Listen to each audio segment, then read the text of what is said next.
দর্শক, মধ্যপ্রাচ্যের পরিস্থিতি প্রতি মুহূর্তে বদলে যাচ্ছে। ওপাশে ইরানের সামরিক বাহিনীর মুখপাত্র ব্রিগেডিয়ার জেনারেল শেকারচি তিনি বলেছেন, মধ্যপ্রাচ্যে গত 50 বছর ধরে আমেরিকা যে শক্তি সঞ্চয় করেছিল, যে শক্তি গড়ে তুলেছিল, ইরান তা ধ্বংস করে দিয়েছে। এদিকে খুবই গুরুত্বপূর্ণ খবর হচ্ছে, জর্দানের কিং ফয়সাল বিমান ঘাঁটিতে আমেরিকার F-15 জঙ্গি বিমানের হ্যাঙ্গারে হামলার পর পুরো বিমান ঘাঁটি খালি করেছে। এপাশে মুওয়াফাক আল সালতি বিমান ঘাঁটি কিন্তু প্রায় অচল, অকার্যকর হয়ে গেছে। সেখানে এই বিমান ঘাঁটি ব্যবহারের মতো আর উপযুক্ত নেই প্রায়।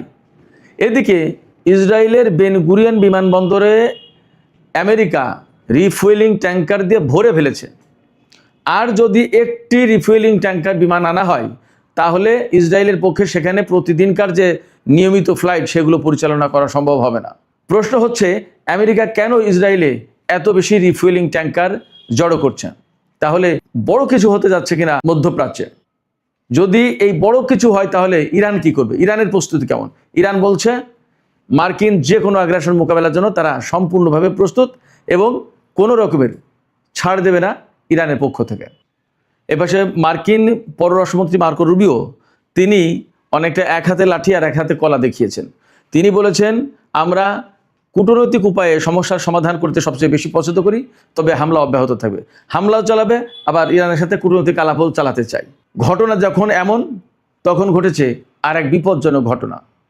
পাকিস্তান ইয়েমেনের হুতি সমর্থিত সরকারকে হুঁশিয়ারি উচ্চারণ করে বলেছে, ইয়েমেনের হুতি সমর্থিত সরকার বা তাদের সামরিক বাহিনী যদি সৌদি আরবের সাথে বাণিজ্য করা কোনো জাহাজের উপর হামলা চালায়, তাহলে পাল্টা ব্যবস্থা নেবে পাকিস্তান।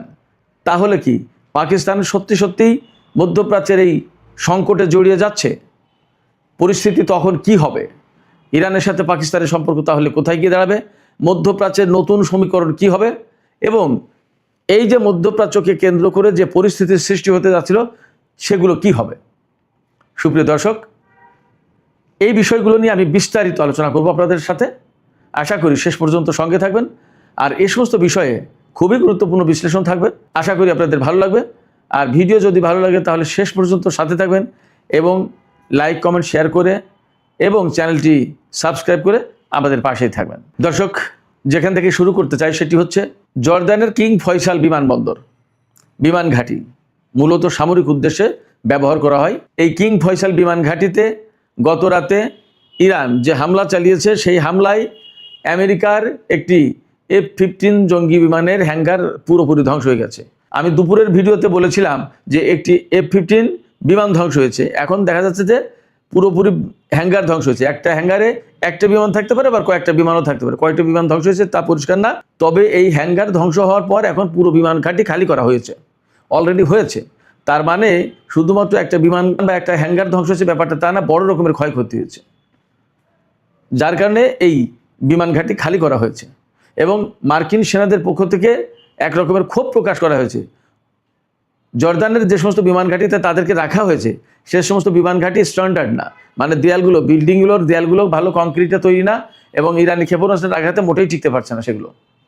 এপাশে জর্দানের মুওয়াফাক আল সালতি যে বিমান ঘাঁটি, সে বিমান ঘাঁটি কিন্তু ইরানের গত কয়েকদিনের দফায় দফায় হামলায় প্রায় অকার্যকর, অচল হয়ে পড়েছে। সে বিমান ঘাঁটি ব্যবহারের আর কোনো খুব একটা সুযোগ নেই। ইরান কিন্তু এই কথাই বলে আসছিল যে আর 2-1 দিন যদি হামলা চালানো যায় ঠিকমতো, তাহলে মধ্যপ্রাচ্যের সমস্ত বিমান ঘাঁটি, বিশেষ করে জর্দানের সমস্ত বিমান ঘাঁটি একদম পুরোটা অচল হয়ে যাবে। এরপর সে কুয়েতে গত রাতের হামলায় আরও একটা দূরপাল্লার রাডার সিস্টেম ধ্বংস হয়েছে।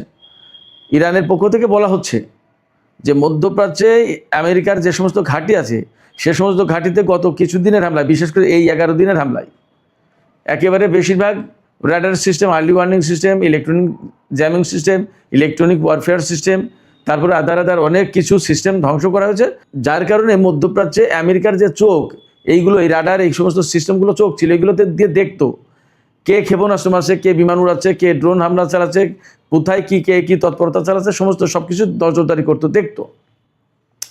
ইরানের হামলার কারণে এগুলো ধ্বংস হয়ে যাচ্ছে এবং প্রচুর পরিমাণে ধ্বংস হয়েছে।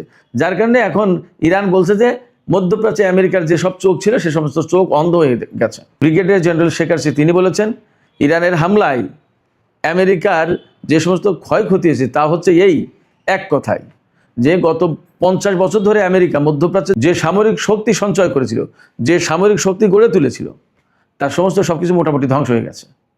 এখন ইরান যে লক্ষ্য নিয়ে কাজ করছে মূলত এখন, সেটা হচ্ছে যে মধ্যপ্রাচ্য থেকে মার্কিন সামরিক ঘাঁটি সব ধ্বংস করে দিয়ে মার্কিন সামরিক বাহিনীকে এখান থেকে বিতাড়িত করে দেবে। এটা হলো তাদের টার্গেট। এবং ইরান এই টার্গেট নিয়ে যে যুদ্ধ করছে বা হামলা চালাচ্ছে আমেরিকার বিরুদ্ধে বা আমেরিকার ঘাঁটিগুলোতে, আমেরিকা এটা মোটামুটি বুঝে গেছে। এবং ইরান কিন্তু এই কয়েকদিন আমি কয়েকবারই বলেছি যে এই ইরাক থেকে শুরু করে ওমান পর্যন্ত এই উপসাগরীয় অঞ্চলে যে দেশ আছে, ইরাক, কুয়েত, বাহরাইন, সৌদি আরব, কাতার, সংযুক্ত আরব আমিরাত, ওমান, সৌদি আরব আর ওপাশে জর্দান, এই যে মুসলিম কান্ট্রিগুলো, এইগুলোর থেকে আস্তে আস্তে আস্তে আস্তে তাড়িয়ে একটা একটা করে তাড়িয়ে একদম গুটিয়ে একদম জর্দানে নিয়ে গেছে। জর্দান থেকে এবার ইসরায়েলে নিয়ে যাবে। এরপরে যাবে কোথায়? যুদ্ধের ভেতরে যদি এখনই বা আগামী 1 মাসের ভিতরে বা কিছুদিনের ভিতরে যদি যুদ্ধ বিরতি না হয়, তাহলে ইরান একের পর এক হামলা চালাতেই থাকবে। কারণ এই অঞ্চলে তো মার্কিন ঘাঁটিগুলোই ইরানের লক্ষ্যবস্তু। অতএব যখন ঘাঁটি সব শেষ হয়ে যাবে, তখন মার্কিন সেনারা থাকবে কোথায়? মার্কিন বিমান রাখার জায়গা থাকবে না, হ্যাঙ্গার থাকবে না, তাহলে রাখবে কোথায়? অতএব এই সমস্ত ঘাঁটিতে যখন থাকতে পারবে না, তখন কিন্তু আমেরিকাকে চলে যেতেই হবে। ফাইনালি যখন ইসরায়েলের ভেতরে গিয়ে অবস্থান নেবে, ইসরায়েল কয়টা বিমান রাখবে? তার নিজেরই তো বিমান আছে, তার নিজেরই সামরিক সরঞ্জাম, সেনা, ট্যাঙ্ক ইত্যাদি ইত্যাদি সামরিক সরঞ্জাম সমস্ত সব কিছু আছে। এর ভেতরে আমেরিকা যা, সেগুলো রাখবে কোথায়? অতএব আমেরিকার সামনে আসলেই ভয়ঙ্কর বড় রকমের বিপদ আসছে যদি যুদ্ধ অব্যাহত থাকে। কিন্তু এর ভেতরে মার্কিন পররাষ্ট্রমন্ত্রী বলছেন যে আমরা এই মুহূর্তে ইরানের সাথে সংকট সমাধানের ব্যাপারে কূটনীতিকেই তো ভালোবাসি, আমরা এটাই প্রিফার করি, আমরা এটাই চাই যে কূটনৈতিক উদ্যোগের মাধ্যমে সমস্যার সমাধান হোক, তবে ইরানের উপর হামলা বন্ধ হবে না। তো ইরানের উপর হামলা বন্ধ হবে না, তোমরা হামলাও করবা, আবার ইরানের ভালোবাসাও চাইবা, আবার ইরানের কাছ থেকে কূটনৈতিক তৎপরতার মাধ্যমে সমস্যার সমাধানও চাইবা। এটা কি হয় নাকি? এটা কি পাগল নাকি ইরান? সম্ভবত এই দিকে যাবে না। আমেরিকা যখন আগে যুদ্ধ করেছে, আলোচনার ভেতরেই যুদ্ধ শুরু করলো। 28শে ফেব্রুয়ারির কথা বলছি। দুই পক্ষের ভেতরে চুক্তি হলো, ইসলামাবাদ সমঝোতা স্মারক সই হলো। এরপরে আবার নতুন করে যুদ্ধ শুরু করলো সেই আমেরিকায়। ইরান এই জায়গা থেকে এখন পরিষ্কার বলছে যে আমরা যতবার আমেরিকার সাথে আলোচনায় গেছি, যতবার চুক্তি করেছি, যতবার সমঝোতা করেছি, ততবার ভেঙেছে। এবং ডোনাল্ড ট্রাম্প প্রত্যেকটা, এমনকি ওবামার আমলে যে চুক্তি ছিল সেটাও তো ছিঁড়ে ফেললো ডোনাল্ড ট্রাম্প। ফলে ডোনাল্ড ট্রাম্পকে ইরান আর বিশ্বাস করছে না। যখন বিশ্বাস করছে না, তখন ইরানকে এই যুদ্ধ চালিয়ে যেতেই হবে। যদি ইরান এই যুদ্ধ চালিয়ে যায়, তাহলে আমেরিকার সামনে আসলেই বড় বিপদ।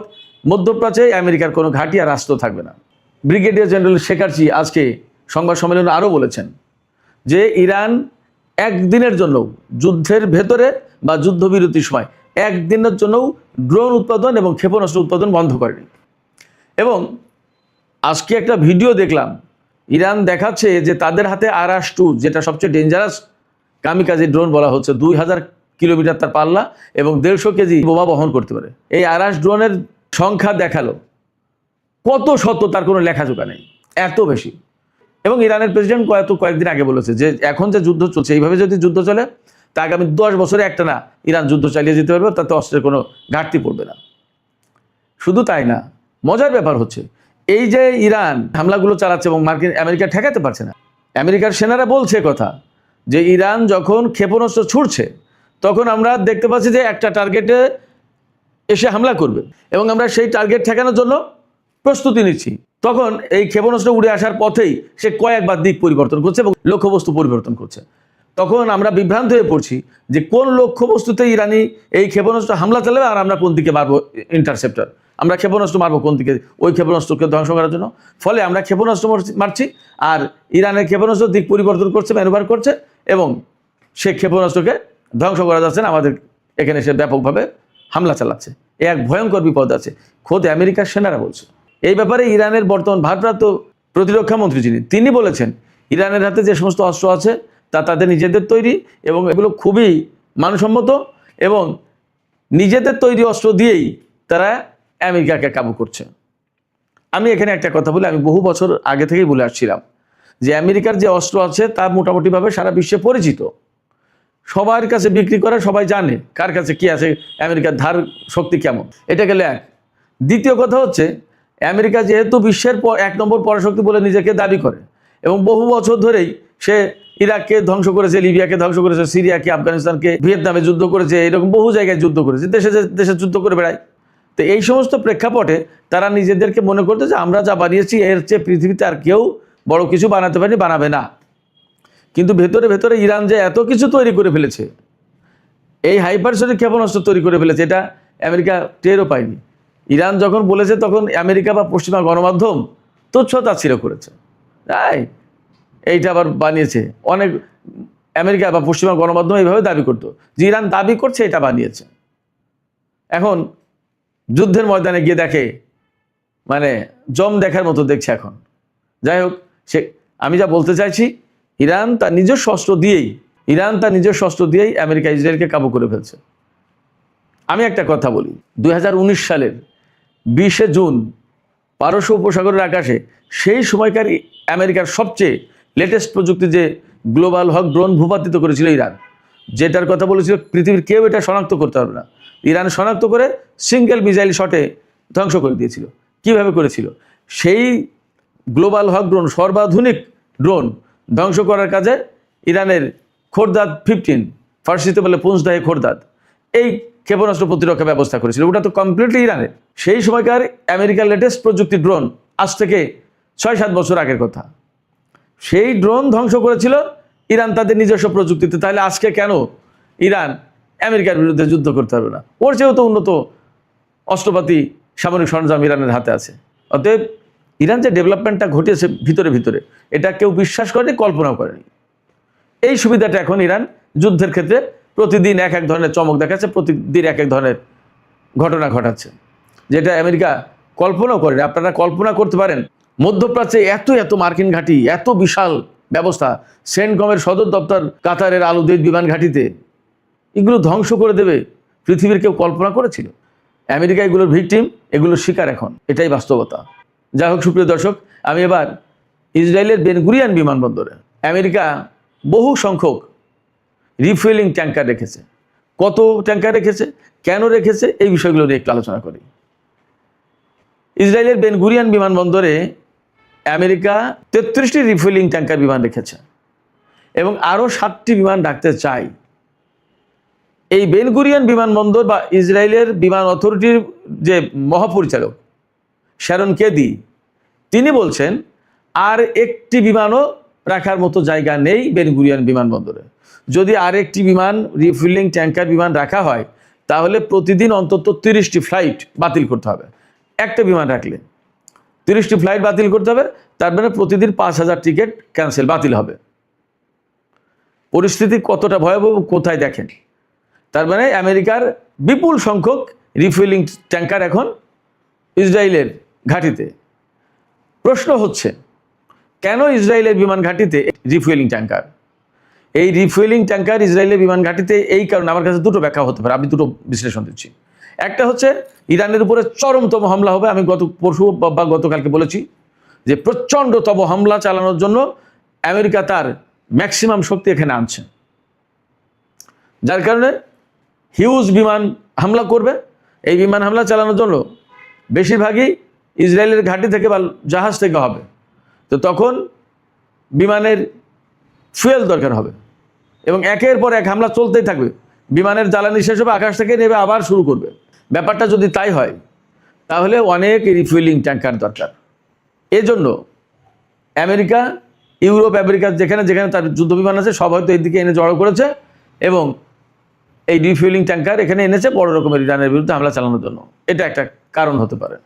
আরেকটা কারণ হতে পারে যে মধ্যপ্রাচ্যের সব ঘাঁটি তো মোটামুটিভাবে ধ্বংস, আমি আগেই বলেছি। কুয়েতের, বাহরাইনের, সংযুক্ত আরব আমিরাতে, সৌদি আরবে খুব একটা রাখতে চাচ্ছে না, ওমানের, সংযুক্ত আরব আমিরাতে, কাতারে, সব জায়গায়, ইরাকে। এখন কোনো জায়গা কিন্তু এখন আর নিরাপদ না। সেক্ষেত্রে এই সমস্ত ঘাঁটিতে যে সমস্ত বিমান ছিল সব বিমান রিফুয়েলিং ট্যাঙ্কার এখন নিয়ে বেন গুরিয়ন বিমানবন্দরে জড়ো করেছে, এমন হতে পারে দুটো। অর্থাৎ ঘাঁটি, মধ্যপ্রাচ্যের ঘাঁটিগুলো ধ্বংস হয়ে যাওয়ার কারণে রিফুয়েলিং ট্যাঙ্কার ওখানে নিয়ে রেখেছে ইসরায়েলে, অথবা ইরানের উপরে ভয়াবহ হামলা চালাবে তার জন্য দুনিয়ার সব রিফুয়েলিং ট্যাঙ্কার এখানে জড়ো করেছে। হয়তো 2-4 দিনের ভেতরেই যে কোনো সময় বড় রকমের হামলা শুরু করবে ইরানের বিরুদ্ধে। দুটো যে কোনো একটা হতে পারে, অথবা দুটোই হতে পারে। এদিকে মার্কিন প্রেসিডেন্ট ডোনাল্ড ট্রাম্প কিন্তু বলেছেন যে হরমুজ প্রণালীতে যদি ইরান একটা জাহাজের উপর হামলা চালায় তাহলে আমরা একটা সেতু এবং একটা রেল লাইন এর উপর হামলা চালাবো। তার মানে দাঁড়াচ্ছে আমেরিকার পক্ষ থেকে কিন্তু এমন নেই যে ঠিক আছে ভাই সমস্ত সব কিছু বাদ দাও, আমরা মীমাংসা আসি, আমাদের যে চুক্তি হয়েছিল সেই চুক্তি আমরা আবার শুরু করি, এমনটা না। তারা দুটোই, অর্থাৎ ওই তলারটাও খাচ্ছে গাছেরটাও খাচ্ছে। তারা বলছে যে হামলাও চলবে আবার কূটনীতিও চালাবে। তো এটা কি চালাবে নাকি? ইরান কি একদম এত পাগল? ইরান একথা বলেছে, ইরান তো এতটা দুর্বল অবস্থায় যায়নি বা তারা জ্ঞান বুদ্ধিহীন হয়ে পড়েনি যে আমেরিকার এই হুমকি এবং কূটনীতি এই দুটো একসাথে চালাতে দেবে ইরান, এমনটা মনে হয় করতে দেবে না। সেক্ষেত্রে হয় আমেরিকাকে কূটনীতির পথ বেছে নিতে হবে অথবা যুদ্ধের পথ বেছে নিতে হবে, এটাই আমেরিকাকেই বেছে নিতে হবে। ইরান কিন্তু এখন বলছে কূটনীতি না, এখন আমরা যুদ্ধের ভেতর দিয়েই ফয়সালা করব। তাই ইরান যদি যুদ্ধের ভেতর দিয়ে ফয়সালা করতে চায় তাহলে আমেরিকাকে হয় যুদ্ধের ভেতর দিয়ে ফয়সালা করতে হবে আর না হয় কূটনীতি। কূটনীতির কথা যদি বলতে হয় তাহলে একদম সমস্ত সব কিছু বাদ দিয়ে ভালোভাবে কূটনীতির কথা বলতে হবে, তা না হলে ইরান যাবেও না। এবং ইরান আদৌ কূটনীতির পথে যাবে কিনা সেটা নিয়েই সন্দেহ আছে। সুপ্রিয় দর্শক, পরিস্থিতি যখন এমন, অর্থাৎ ইসরায়েল, আমেরিকা এবং ইরানের ভেতরে এখন কিন্তু প্রচণ্ড উত্তেজনা, ইসরায়েলও কিন্তু যে কোনো মুহূর্তে জড়িয়ে পড়তে পারে। সেই জায়গায় পাকিস্তান নতুন ঘটনা ঘটিয়েছে। পাকিস্তান বিবৃতি দিয়ে বলছে, দুই তিনটা কথা বলেছে। একটা হচ্ছে উদ্বেগ প্রকাশ করেছে, একটা নিন্দা জানিয়েছে এবং একটা হুমকি দিয়েছে। উদ্বেগ প্রকাশ করেছে কি, যে সৌদি আরবকে এই যুদ্ধের ভেতরে টেনে নেওয়ার চেষ্টা করা হচ্ছে, এটা অত্যন্ত উদ্বেগজনক। আর নিন্দা হচ্ছে যে বাব-আল মানদেব প্রণালী যে বন্ধ করে দিয়েছে ইয়েমেনের হুতি সমর্থিত সরকার বা সেনাবাহিনী, এটার নিন্দা জানিয়েছে। আর হুমকি দিয়েছে বাব-আল মানদেব প্রণালী দিয়ে যে পাকিস্তানের জাহাজ চলাচল করে, এটা যদি টার্গেট করে সৌদি আরবে যায়, সৌদি আরবের সাথে ব্যবসা করে, এই ব্যবসা বাণিজ্যের জাহাজ যদি হুতিরা টার্গেট করে তাহলে পাকিস্তানও হুতিদের বিরুদ্ধে ব্যবস্থা নেবে। এই তিনটা কথা। এরপরে কমন একটা বক্তব্য দিয়েছে যে সৌদি আরবের স্বাধীনতা, সার্বভৌমত্ব, নিরাপত্তা, ভৌগোলিক অখণ্ডতা তার স্বার্থ, এটা পাকিস্তানের দেখার দায়িত্ব রয়েছে। ফলে কেউ যদি সৌদি আরবকে যুদ্ধে জড়িয়ে দেয় তাহলে পাকিস্তান এই অনুযায়ী ব্যবস্থা দিতে বাধ্য। তার মানে হচ্ছে সৌদি আরব এবং ইয়েমেনের ভেতরে যদি এখন যুদ্ধ লাগে তাহলে পাকিস্তান যুদ্ধে জড়িয়ে যাবে, মোটামুটি সেই বার্তাই পাকিস্তানের পক্ষ থেকে দেওয়া হয়েছে। সৌদি আরব এবং পাকিস্তানের ভেতরে বছরে 480 কোটি থেকে 500 কোটি ডলারের ব্যবসা বাণিজ্য হয়। এর ভেতরে প্রায় 415 কোটি ডলারের পণ্য সৌদি আরব থেকে আমদানি করে পাকিস্তান, আর বাকিটা পাকিস্তান সৌদি আরবে পাঠায়। এর মধ্যে 2.9 অর্থাৎ 290 কোটি থেকে 300 ডলারের তেল এবং তেলজাত পণ্য আমদানি করে সৌদি আরব থেকে পাকিস্তান। সেই হিসেবে গড়ে দেখা যায় পাকিস্তান প্রতিদিন সৌদি আরব থেকে 50 থেকে 60 হাজার ব্যারেল তেল আমদানি করে। এটা কিন্তু একদম কম না। সৌদি আরব যদি পাকিস্তানে তেল পাঠাতে না পারে অথবা সৌদি আরবের কাছ থেকে যদি পাকিস্তান তেল কিনতে না পারে, হুতি সমর্থিত সামরিক বাহিনী যদি বাব-আল মানদেব প্রণালীতে বাধা দেয়, তাহলে এখানে বলছে পাকিস্তান যে তারা প্রয়োজনীয় ব্যবস্থা নেবে হুতিদের বিরুদ্ধে। তার মানে কি, যুদ্ধে জড়িয়ে যাবে। অথবা যদি সৌদি আরব এই মধ্যপ্রাচ্যের ক্রাইসিসে যদি যুদ্ধে জড়িয়ে যায় তাহলে পাকিস্তান তার পক্ষে জড়াতে বাধ্য চুক্তি অনুযায়ী। আসলে বাস্তবতায় কি হবে, বাস্তবে কি হবে সেটা দেখার অপেক্ষা। কিন্তু পাকিস্তান যদি এইভাবে জড়িয়ে যায় তাহলে কি দাঁড়াবে? তাহলে একদম সহজ যে কথা সেটা হচ্ছে ভয়াবহ ভ্রাতৃঘাতী যুদ্ধ শুরু হবে। ইরান আলটিমেটলি পাকিস্তানের বিরুদ্ধে তখন যুদ্ধ করতে বাধ্য হবে যদি পাকিস্তান যুদ্ধ করে। তখন এতদিন যে সহযোগিতার সম্পর্ক গড়ে উঠেছিল, বিশেষ করে এই যুদ্ধকে কেন্দ্র করে পাকিস্তানের সাথে যে ইরানের ঘনিষ্ঠতা হলো, ইরানের প্রেসিডেন্ট পাকিস্তান সফর করলো, পাকিস্তানের প্রধানমন্ত্রী, সেনা প্রধান থেকে শুরু করে কত কত মানুষ ইরান সফর করলো, বাণিজ্যিক লেনদেন হচ্ছে, সীমান্ত খুলে দিচ্ছে, রেল লাইন প্রতিষ্ঠা হচ্ছে, আরও অনেক কিছু। সেই জায়গায় এখন পাকিস্তান যদি জড়িয়ে যায় তাহলে ইরানের জন্য সেটা ভয়ঙ্কর একটা বিপদের কারণ, সংকটের কারণ। কি করে ইরান তার প্রতিবেশী পাকিস্তানের সাথে যুদ্ধ করবে? সুপ্রিয় দর্শক, এখনকার আলোচনা এখানে শেষ করতে চাই। আলোচনা শেষের আগে আপনাদের কাছে প্রশ্ন করি, আপনারা কি ভাবছেন? ইসরায়েলের বেন গুরিয়ন বিমানবন্দরে আমেরিকা যে 33টি রিফুয়েলিং ট্যাঙ্কার অর্থাৎ জ্বালানি বিমান রেখেছে, জ্বালানি সরবরাহ করার বিমান রেখেছে, আরও 7টি বিমান আনতে চায়। এই যে এত এত জ্বালানি ট্যাঙ্কার বিমান ইসরায়েলে জড়ো করা হচ্ছে, এটা কি ইরানের বিরুদ্ধে হামলার জন্য, নাকি ইরানের হামলায় বিভিন্ন ঘাঁটিতে টিকতে না পেরে এই সমস্ত বিমান ইসরায়েলের এই বেন গুরিয়ন বিমানবন্দরে আনা হচ্ছে? আসলে কি আপনাদের মতামত কি? সর্বোপরি মধ্যপ্রাচ্য কি আসলে ভয়াবহ একটা যুদ্ধের মুখোমুখি কিনা? আপনাদের মতামত জানিয়ে কমেন্টে লিখতে পারেন। আর ভিডিও ভালো লাগলে লাইক কমেন্ট শেয়ার করবেন এবং চ্যানেলটি সাবস্ক্রাইব করে সাথেই থাকবেন। দর্শক, আপনাদের সবাইকে অনেক অনেক ধন্যবাদ। আল্লাহ হাফেজ।